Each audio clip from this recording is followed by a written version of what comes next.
Olá, seja bem-vindo ao Log Talks, o nosso espaço da Corber Supply Chain para a gente falar sobre tecnologia e logística. Por aqui você vai encontrar especialistas de mercado, especialistas em tecnologia, discutindo tendências e o que vai rolar nessa área para que você fique bem informado. Nosso primeiro episódio, a gente vai falar sobre uma coisa que todo mundo viveu nos últimos tempos, mas que pode ser muito estratégica: oscilação de demanda. Para isso, estamos recebendo aqui Diego Borelli, que é Head de Excelência e Performance para Supply Chain da Bayer Crop Science na América Latina. Ele tem 13 anos de experiência em Supply Chain e em mais outras áreas estratégicas da corporação.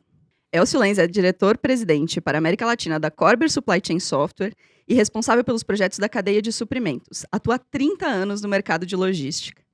Bem-vindos, meus queridos. Muito obrigado. Muito obrigado. Vamos estrear, então, esse Log Talks com vocês. Quero começar perguntando para o Diego, então, que é da Bayer, né, Diego? Um pouco sobre como foi esses últimos tempos aí para a Bayer de pandemia, já que a oscilação de mercado, a oscilação de demanda faz parte, né, da rotina de vocês, mesmo sem a pandemia. Legal. Primeiro um contexto, né? A Bayer ela é uma empresa alemã com mais de 120 anos de presença na América Latina, no Brasil, inclusive. A gente atua em 3 divisões principais. Então, a gente tem a divisão Pharma, que são aqueles medicamentos prescritos que a gente compra na farmácia. A divisão de saúde do consumidor, que é a aspirina, o Bepantol, o Redoxon também, que a gente encontra na farmácia, mas que aí sem prescrição. E a divisão que eu represento, que é a divisão Crop Science, que é ciência da agricultura, basicamente, né? Essa é uma divisão em que a gente atua em alguns segmentos dentro do mercado, né? Então, sementes e biotecnologia, proteções de cultivo, seja através de produtos químicos ou biológicos, e, por final, de um segmento de agricultura digital também, que é bem importante para a gente. Eu diria que a pandemia ela nos impactou de uma forma bem significativa, né? Porque das primeiras características do processo ou da cadeia de supply da Bayer é que nós fazemos parte de uma cadeia global de manufatura, por exemplo, né? Isso significa que boa parte dos nossos ingredientes ativos, das nossas matérias-primas, eles vêm de fora. Então imagina num cenário de pandemia global em que portos foram fechados, em que restrições foram impostas para comercialização entre países, em que faltou staff para as empresas no geral que movimentam essas cargas, para a própria empresa, né? Além disso, também falta de containers, falta de navios. Então, a flexibilidade que a gente precisou encontrar dentro do nosso processo, a reinvenção do nosso processo e uso de dados, tecnologia para nos ajudar a superar essa fase foi algo muito importante. Além disso, tirando a pandemia, a gente tem outros desafios bem importantes também, né? O primeiro deles é que a gente está falando de um negócio que é a agricultura. E a agricultura, por si só, ela está totalmente relacionada a um fator, a um elemento que é o clima. E esse, na maioria das vezes, é um fator incontrolável na nossa equação, na gestão de supply, né? Então, o quanto a gente consegue se adaptar e ser flexível também para os diferentes momentos que a gente tem dentro do ambiente agrícola, né? Se chove mais, eu preciso entregar antes, se chove menos, eu preciso entregar depois, se eu estou tendo uma seca, se eu estou tendo diferentes eventos climáticos, isso impacta diretamente o nosso negócio. Isso também impacta os nossos ciclos, a nossa sazonalidade dentro do nosso processo, da nossa operação, né? Isso define, por exemplo, as safras que a gente tem dentro do Brasil, e isso determina quando a gente precisa entregar os produtos para os nossos clientes, né? E aí a gente tem um exemplo de Brasil na nossa região, a gente tem aí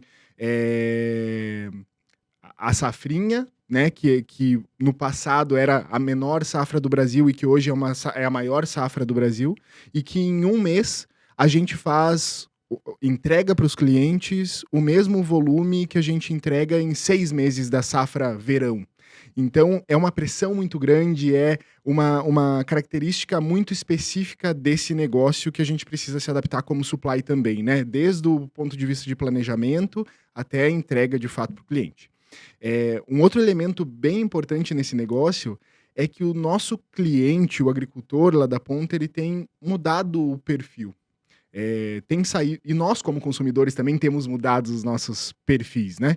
Ele tem saído lá do seu processo de tomada de decisão simplesmente por qualidade de produto ou por confiança na marca, para uma tomada de decisão que está relacionada à experiência toda dele, né?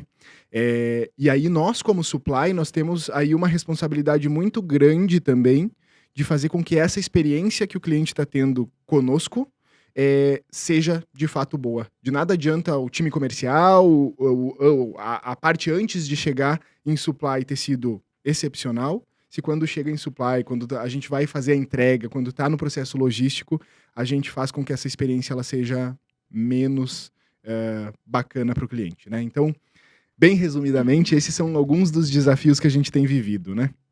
Então, na pandemia, teve, na verdade, uma soma de 2 fatores. O fator sazonalidade, que faz parte já da rotina de vocês de supply, e ainda esse contexto global de pandemia.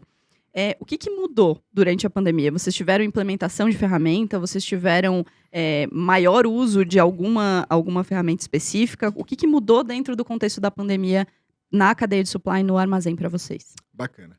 O primeiro ponto é que a Bayer tem passado, nos últimos anos, quando a gente fala de supply, numa transformação muito importante da gente deixar um modelo de gestão que era completamente baseado em feeling, em experiências passadas, em ferramentas pouco avançadas, para um modelo de gestão de supply, de gestão operacional, mais baseado em dados, baseado em tecnologia, baseado em ferramentas que nos suportem, né? Durante o período da pandemia, a gente ficou evidente mais do que nunca o poder que esses elementos eles têm para a cadeia de supply. O quanto eu ter informação, e aí informação aqui muito diferente de simplesmente ter dados espalhados, né? Eu ter a informação de fato para um processo de tomada de decisão, de eu ter ferramentas que me auxiliem a ter visibilidade, por exemplo, do processo, que me antecipem coisas que podem acontecer no futuro. Então a gente conseguiu acelerar muitas das iniciativas daquela jornada que a gente já estava começando. Então, desde implementação de ferramentas de inteligência artificial, de machine learning, para nos antecipar possíveis problemas na cadeia, ou de nos ajudar a definir posicionamento de inventário na minha cadeia como um todo, como que eu deveria fazer, né, de uma forma prescritiva, até todo o nosso processo de gestão visual e baseado em indicadores e em dados. Então, realmente foi um acelerador, no final das contas, a pandemia, porque mais do que nunca a gente viu a necessidade e o poder de tecnologia, de dados, de informação para a gestão de supply chain. Bom, Elcio, se para a Bayer, que já estava acostumada um pouco com essa sazonalidade, pelo menos do ponto de vista climático e do ponto de vista de entrega de fornecedor de matéria-prima, foi muito difícil, muito desafiador. Imagina, para quem não estava acostumado, né? O que você sentiu aí das marcas que se conectam com a Corber em relação à pandemia? Eu vi quais foram os principais desafios, quais foram as principais acelerações aí que aconteceram durante esse período. É verdade, o que a gente tem visto é uma jornada parecida com o que foi descrito pelo Diego. Assim, de fato, quando nós temos uma instabilidade como essa, parece que cresce bastante, né, a incerteza. Naquele primeiro momento, todo mundo achava que o mundo não ia, que ia parar. Daqui a pouco o mundo volta e volta a mil, né? Então, algumas empresas até se desestruturaram um pouco do seu ponto de vista de capacidade, depois tem que correr atrás para estruturar. O que nós vimos foi esse movimento bastante acentuado, a escassez de mão de obra, que já era uma realidade na operação logística, que aqui na América Latina conta muito, né, com mão de obra, é muito intensiva no uso de mão de obra, ela acentuou ainda mais. Nós começamos a ver mais escassez, começamos a ver mais dificuldade aí para a obtenção de recursos. E o papel da tecnologia num cenário como esse, como bem colocado também pelo Diego, né, num primeiro momento é coletar dados, processar dados, transformá-los em informações, em insights para a tomada de decisão.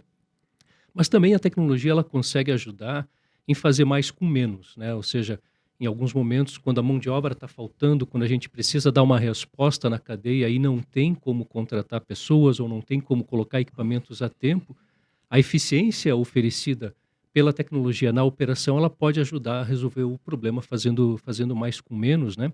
Sem contar que também uma boa tecnologia, ela pode simplificar e acelerar o processo de onboarding dessas pessoas, né? Quando a gente tem processos e tecnologias desenhados para serem ergonômicos, para serem mais fáceis de usar, né? O ambiente operacional ele responde de uma maneira mais rápida, se torna produtivo, esse onboarding é acelerado, se torna produtivo com mais velocidade. Uhum. A gente está vivendo agora uma decrescência, né, da pandemia. Enquanto estamos gravando aqui essa conversa, já vivemos um momento um pouco mais tranquilo. O que que fica, assim, o que que vocês entendem, tanto para os nossos clientes, quanto para a Bayer, assim, o que que fica como tendência, o que que era um investimento e foi acelerado, o Diego já trouxe, mas assim, tem alguma coisa que vai ainda ser implantada a partir dessa experiência? Tem alguma coisa ainda que a gente olha, que a gente olhava como uma tendência para daqui a 2, 3, 4, 5 anos e de repente trouxemos para mais perto por conta desse cenário de pandemia, desse cenário de falta de mão de obra e de tudo mais? Começando por aqui, então, Diego, na minha ótica, eu acho que é uma jornada que não termina, acelerou, né? Como aconteceu com a Bayer, de eventualmente acelerar algumas iniciativas, eu acho que tem acontecido no mercado, acelera, é uma jornada que não tem fim, na minha ótica, assim, né? A gente vai continuar correndo atrás de o que a tecnologia pode fazer para melhorar, para transformar esses processos e torná-los mais efetivos. Parece que a globalização ela aumentou ainda mais em todos os segmentos, né? A gente se acostumou a consumir coisas não importando muito de onde vem, para onde vai, e essas conexões globais de cadeias de suprimentos tornam um mundo mais complexo, né? E um mundo mais complexo, um ambiente de negócios mais complexo, na nossa ótica, ele requer mais análise para que as decisões sejam acertadas. Análise requer informações, ou seja, nós começamos lá na operação coletando dados, armazenando, processando, transformando em operações para suportar as análises que são necessárias nesse ambiente, né? Eu concordo. E aí também eu acho que tem uma mudança de mindset importante também. Porque ninguém esperava o que a gente viveu. E aí a gente está, talvez, tomara, né, finalizando essa fase de pandemia, já aparece uma outra coisa que ninguém esperava, um outro evento que ninguém esperava, que é a guerra na Ucrânia, Rússia e Ucrânia, e que impacta também diretamente o processo de logística internacional, por exemplo, né? Então, para mim, um dos aprendizados mais importantes, e passa muito por ter informações, ter dados, é quão mais as empresas conseguem ser flexíveis e se adaptar. Porque não vai ser essa a última incerteza que a gente vai ter que viver.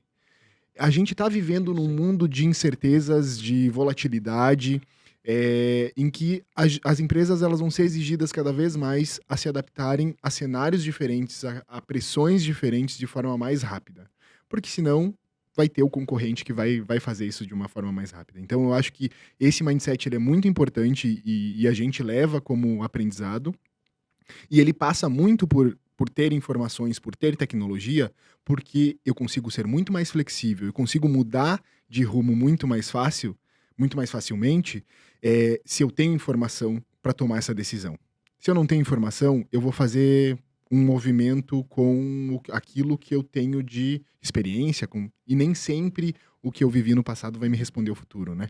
Então acho que isso é bem importante também. Quando a gente fala de tecnologia, vocês entendem que a gente está falando de indicadores, que já entendemos que é um ponto crucial para quem está pensando em investimento. Acho que mirar nos indicadores no bom uso, né, dos indicadores é importante. Você também trouxe inteligência artificial. A gente tem na Corber uma linha muito forte de robótica, né, do uso da tecnologia. Essas inteligências não humanas também vão ganhar espaço, vocês entendem que também podem ganhar espaço nesse novo cenário, tanto pela falta de mão de obra, que vocês também já trouxeram que é uma dor constante, quanto pela aceleração, pela flexibilização, porque a máquina muda a hora que a gente quiser um processo, né? Então, faz sentido que isso também seja apontado como tendência? Eu acho que sim. e tem um elemento para mim também bem importante, que é o quanto eu consigo utilizar das pessoas, de fato, para agregar valor no processo. Hoje, muitas vezes, muitas das pessoas que estão dentro das organizações, elas estão lá fazendo atividades repetitivas, elas estão lá executando um processo, uma operação que não gera tanto valor assim no final da cadeia. Então, o que eu vejo, de fato, além de reduzir carga de trabalho e tudo mais, eu acho que a tecnologia, a inteligência artificial, robótica, ela vem também nesse sentido não de redução de pessoas, muitas vezes, maioria das vezes eu até diria, mas de mudança de perfil dessas pessoas e de atuação dessas pessoas dentro da organização. Elas vão começar a fazer um processo mais analítico, elas vão olhar para aquelas ferramentas, para aqueles dados, para aquelas informações que eu tenho, vão manipular aquelas tecnologias de forma que eu consiga alavancar ainda mais a experiência do cliente, o resultado da organização. Eu vejo exatamente da mesma forma. A tecnologia, ela é ferramenta, né? Ela faz sentido à medida que se aplica, de alguma forma, a um caso real de negócios, trazendo resultados, trazendo melhorias, né? E o range é variado. Pode ser software, pode ser um software de inteligência artificial. O resultado talvez passe por KPIs, né, que é um dos resultados que um bom software pode gerar e deve gerar para a visibilidade, mas de fato entra também, na minha ótica, em tecnologia de operação, tecnologia mecânica, né, junto com software, com inteligência artificial de robótica, esse tipo de tecnologia, que inclusive nesses momentos de pandemia, nós percebemos que são tecnologias que ajudam a criar distanciamento social, né? Então, se nós temos uma tarefa que tipicamente era iniciada pelo operador A, concluída pelo operador B, e havia uma conexão ali, um encontro em algum momento, e daqui a pouco a gente coloca um sistema robótico no meio do caminho, a gente cria um ambiente saudável, um certo nível de distanciamento social que nos ajuda, digamos assim, a nos proteger desse tipo de situação, né? Então, eu concordo plenamente e vejo que é uma ferramenta que nós devemos aplicar. Se eu puder adicionar um Por ponto, favor. eu acho também que esse processo de digitalização, de trazer tecnologia, de mudança, né, de approach dentro da gestão operacional de supply, ela é uma jornada. Ela não é um caminho em que, com 2 passos, eu vou chegar lá na minha visão, onde eu quero lá para o futuro, né? Então, passa por eu arrumar a base da minha organização, eu ter dados de forma mais estruturada, para daí eu ir evoluindo nessa jornada e chegar num nível bacana, né? Mas isso também não significa que a gente tenha que esperar o mundo ideal para já começar a experimentar, a testar coisas novas, né? Eu acho que a gente precisa experimentar, mas também saber que tem que ser feito um trabalho de base muito importante antes, né? E se é uma jornada, ela não começa com todos os equipamentos de robótica invadindo o Perfeito. armazém e todas as pessoas sendo realocadas, né? A gente vê muitas empresas olhando para a robótica com um pouco de receio, entendendo que são muitas aplicações para serem feitas ao mesmo tempo. Ao mesmo tempo, ela vai usar uma esteira, um robô, né, uma empilhadeira, tudo junto ao mesmo tempo. E não é exatamente dessa forma que acontece, né? É possível que essas oscilações tenham nos ensinado que a gente pode usar as máquinas para o bem das pessoas e para o distanciamento das pessoas sem esse olhar tão exigente, né? Tão exigente para o processo. Faz sentido para vocês? Totalmente. Nós acreditamos muito em ouvir os nossos clientes, né? Então, nós recentemente fizemos uma pesquisa com cerca de 1.200 clientes executivos de logística. O principal ponto que a maioria colocou como desafio é integração. Então, quando a gente pensa num cenário, né, de implantação de diferentes tecnologias e, como bem colocado já entre nós aqui, né, há muitas, né, há uma diversidade na oferta de tecnologias, softwares, robótica, equipamentos, esteiras, uma boa planilha Excel em alguns momentos, porque não é tecnologia e pode ser aplicada como ferramenta, né? Agora, quando nós temos essa diversidade de componentes, como integrá-los? E integrá-los não só dentro da empresa, mas na cadeia como um todo, né? Então, eu concordo com a tua análise. Nós temos que, na minha ótica, partir sempre de uma visão bem ampla, bem abrangente, bem holística, e sempre lembrar daquilo que faz sentido, né? A tecnologia faz sentido quando a sua aplicação faz sentido naquele ambiente de negócios, né? Na minha ótica. Muito bem, encerramos então o nosso primeiro episódio sobre oscilação de demanda. Essa foi só a nossa primeira conversa. A gente vai falar no nosso segundo episódio sobre um outro tema muito atual e muito importante, que é Omnichannel. Mas a gente não está falando da porta para fora, não. A gente está falando de Omnichannel da porta para dentro. Então não perde. Enquanto isso, acompanhe nas redes sociais a Corber Latam para saber de todas as informações. Até logo.